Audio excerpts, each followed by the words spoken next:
Je suis avec Francis Kupatinde. Kupatinde, pardon, bonjour. Bonjour. Vous êtes journaliste, ancien rédacteur en chef de Jeune Afrique et maître de conférences à Sciences Po. Aujourd'hui, vous intervenez notamment sur le Burkina Faso. Alors, une première question. On a beaucoup entendu parler au moment du déclenchement de cette révolution fin 2014, du souvenir de Thomas Sankara, un peu du rôle que cette figure avait eu dans la révolution.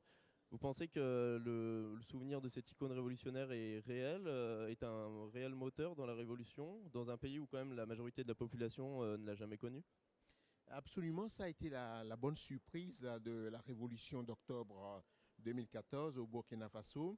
C'est que Thomas Sankara, qu'on croyait disparu des mémoires et tout, a connu une résurrection. Et en fait, la révolution s'est faite également en son nom. Vous savez que la révolution au Burkina Faso en octobre 2014, elle a été la révolution des jeunes. Des jeunes, parce que dans ce pays, entre 46 et 48% de la population a entre 0 et 15 ans.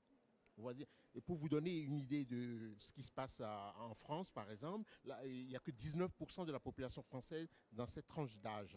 Donc Thomas Sankara est revenu par la grâce du mouvement citoyen, ce qu'on appelait le mouvement citoyen burkinabé.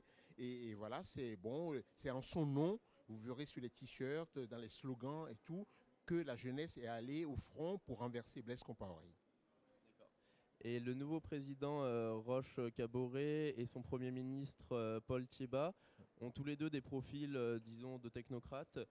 Vous pensez que c'est ce genre de dirigeant qu'il faut aujourd'hui pour l'Afrique? Je ne sais pas, il y a un élément, un indicateur important, c'est que le président Roch Kaboré a été élu. Il a été élu au terme d'une transition et d'une élection pour le moins transparente. Ça, c'est un élément dont il faut tenir compte. Le deuxième élément, c'est que le gouvernement actuel est placé sous la surveillance non seulement du Parlement, mais également de la population, des jeunes du mouvement citoyen, donc on appelle le balai citoyen là-bas, et qui l'ont mis sous observation.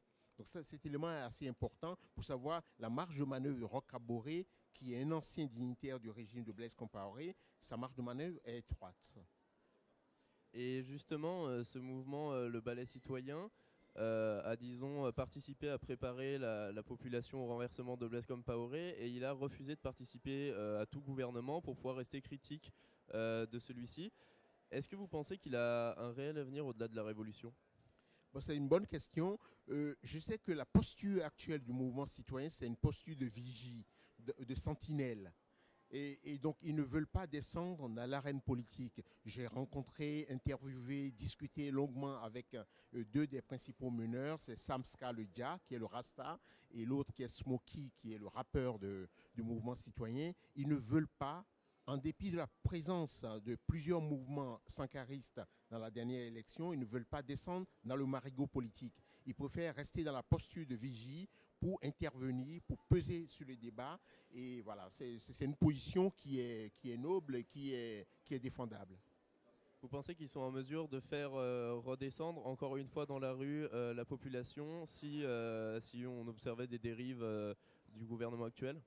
L'histoire se répète rarement, à mon sens.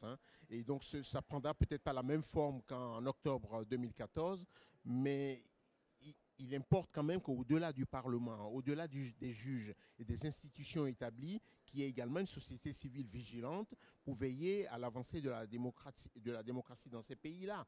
Et j'en veux pour preuve que dans la plupart des autres pays où il y a une dictature, comme le Burundi, comme le Congo-Brazzaville, il y a des mouvements citoyens qui sont en gestation ou qui sont en mouvement et qui viennent s'inspirer et qui s'inspirent surtout de ce qui s'est passé au Burkina Faso et au Sénégal. D'accord, merci beaucoup Francis Merci. Kupatinde. Ouais.